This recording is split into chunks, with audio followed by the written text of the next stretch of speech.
Welcome to cooking with Chitra அன்பு channel. இன்றைக்கி நம்ம சுவையான சோள மாவு வச்சு பணியாரம் ஒன்று செய்யலாங்க. ஸ்வீட் பணியாரம், சோள மாவு ஸ்வீட் பணியாரம் நல்ல சாஃப்டாக அருமையாக சூப்பராக இருந்ததுங்க. ஈவினிங் நம்ம ஸ்நாக்ஸாக செஞ்சு கொடுக்கலாம்.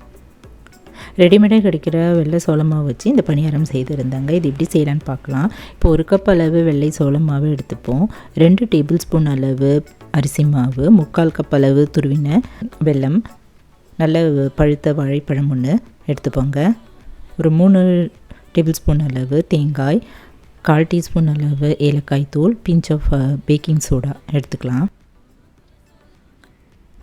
இப்போ அடுப்பில் ஒரு பாத்திரத்தில் நம்ம பொடித்த இந்த வெல்லத்தை போட்டுட்டு 2 டேபிள் ஸ்பூன் அளவு தண்ணி ஊற்றிக்கலாம். ரொம்ப தண்ணி ஊற்றாமல் நல்லா கொதிக்க வச்சுக்கலாங்க. நல்லா கொதி வந்ததோ வடிகட்டி எடுத்து வச்சுருவோம். வெல்லம்லாம் கரைஞ்சிருச்சு.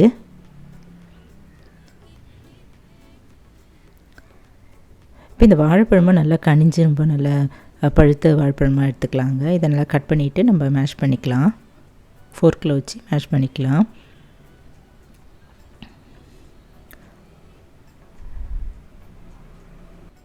இப்போ பனியார மாவு வந்து நம்ம மிக்ஸ் பண்ண ஆரம்பிச்சிடலாங்க. ஒரு பாத்திரத்தில் 1 கப் அளவு வெள்ளை சோள மாவு, அரிசி மாவு,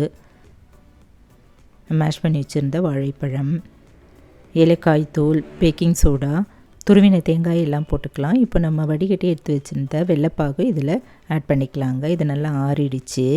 ஆறின பிறகு இதில் சேர்த்துக்கலாம். இப்போ இதை நல்லா மிக்ஸ் பண்ணிக்கலாங்க. கரண்டியில் நல்லா இதில் மிக்ஸ் பண்ணிவிட்டு இப்போ இதில் கொஞ்சமாக தண்ணி ஆட் பண்ணிக்கலாம். ரொம்ப தண்ணி ஊற்றாமல் பார்த்துட்டு கொஞ்சமாக தண்ணி இதில் சேர்த்துக்கலாம். இட்லி மாவு பதத்துக்கு சேர்த்துட்டு கரைச்சி எடுத்து வச்சிடலாங்க. இதில் ஒரு பிஞ்ச் ஆஃப் சால்ட் கூட இதில் சேர்த்தா நல்லா ஸ்வீட் வந்து என்ஹான்ஸ் பண்ணி கொடுக்கும்.